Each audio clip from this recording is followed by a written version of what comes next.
Los babilonios observaban el cielo desde sus zigurats para registrar la salida y la puesta del sol. También agruparon numerosas estrellas en constelaciones y comprendieron los ciclos del firmamento. Aquellos primeros observadores ya sabían que el Sol, la Luna y los planetas se movían por delante de las estrellas que formaban el telón de fondo. Los planetas o estrellas móviles formaban bucles en su camino por los cielos. El Sol, la Luna y los planetas viajaban por una misma franja celeste que los babilonios denominaron zodíaco. Empezando por Taurus, el toro, el zodíaco contenía 13 constelaciones. 12 de ellas han sobrevivido hasta nuestros días en la astrología, pero aquellas figuras míticas describían unas formas celestes muy reales.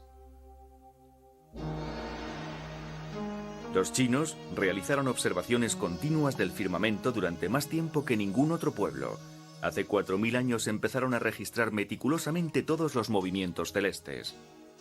Crearon un calendario muy preciso y mapas estelares como este.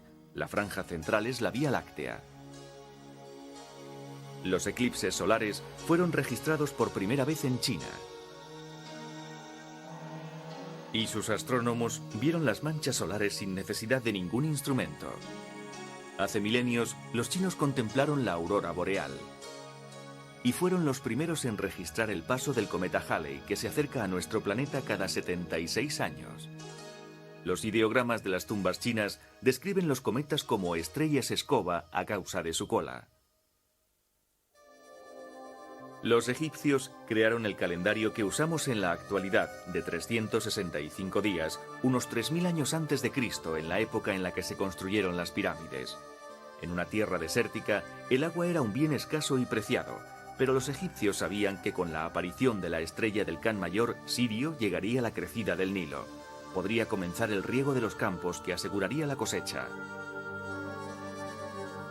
Los egipcios, expertos en los ciclos celestes, creían que todo era controlado por dioses y rendían homenaje al dios del sol, Ra. Esa idea persistió hasta el año 500 a.C. Entonces llegaron los griegos. Aristarco de Samos afirmó que la luna solo brillaba a causa de la luz solar que reflejaba. Tenía toda la razón, pero su otra gran idea, la de que la Tierra giraba alrededor del Sol, era demasiado adelantada para su época. Entonces se creía que el Sol, la Luna y demás cuerpos celestes estaban dentro de unas esferas de cristal que giraban alrededor de la Tierra. Esta errónea noción de Aristóteles se mantuvo viva durante 17 siglos. Otro griego, Hiparco, compiló el primer catálogo de estrellas del mundo occidental. En él comparaba el brillo de los astros. Mientras, en el norte de África, el griego Erastótenes había oído hablar de un pozo que había en la actual Asuán, en el cual, al mediodía del solsticio de verano, no había sombra, pues el sol quedaba justamente sobre él. Sin embargo, más al norte, en Alejandría, Erastótenes observó que a mediodía del solsticio de verano, una columna daba una sombra de 7 grados. Basándose en esta discrepancia, el astrónomo y matemático demostró que la Tierra era esférica y con unas sencillas leyes geométricas obtuvo la longitud de su circunferencia, 40.000 kilómetros. La conclusión de Erastótenes era correcta, no así la de Ptolomeo. A Ptolomeo le preocupaban las aparentes inversiones de sentido en el movimiento de los planetas y decidió explicar esto con epiciclos, afirmando que los planetas bailaban trazando círculos mientras orbitaban la Tierra. Sin embargo, tal era la reputación de Ptolomeo que su error sobrevivió a la caída de Grecia cuando la astronomía entró en la Edad de las Tinieblas.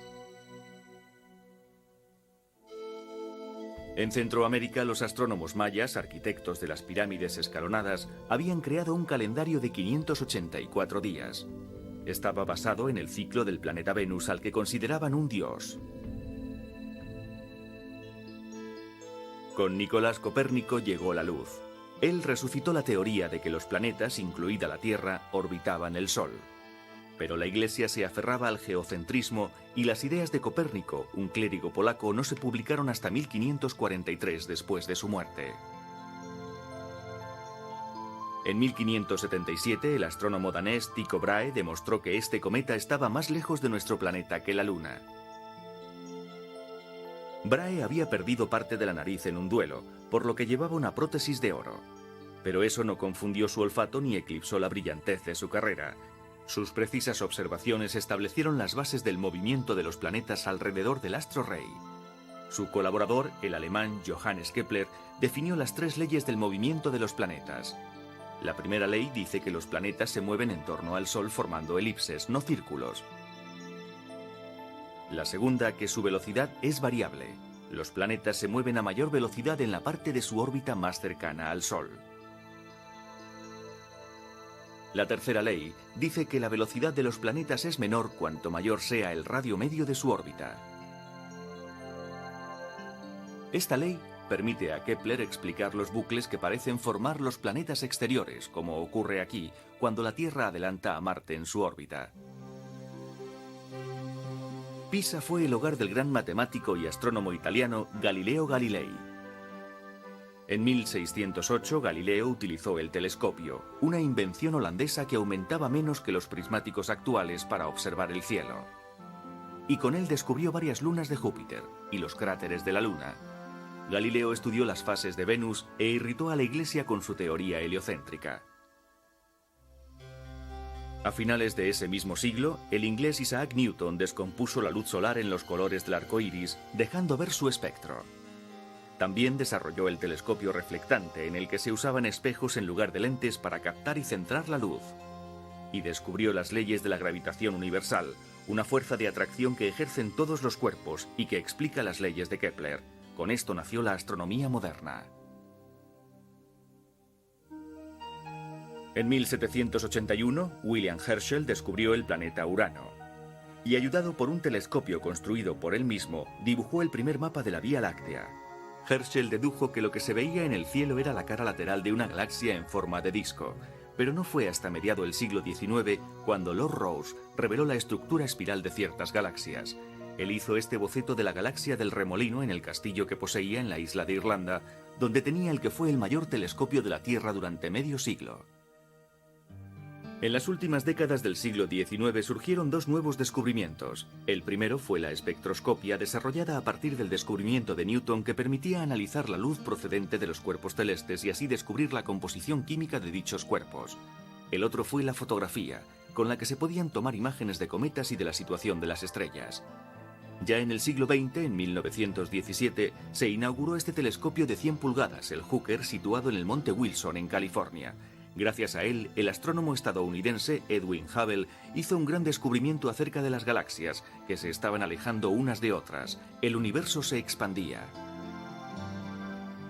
En 1947, el telescopio Hall, el primer telescopio de 5 metros, confirmó dicha expansión.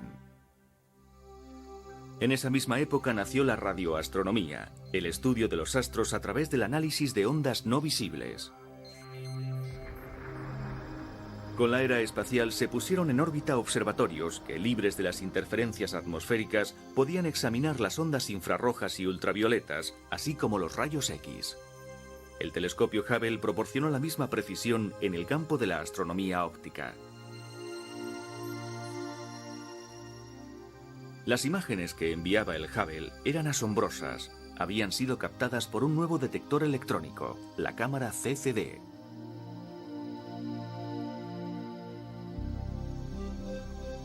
Estamos en Chile, Sudamérica, en una cumbre de los Andes.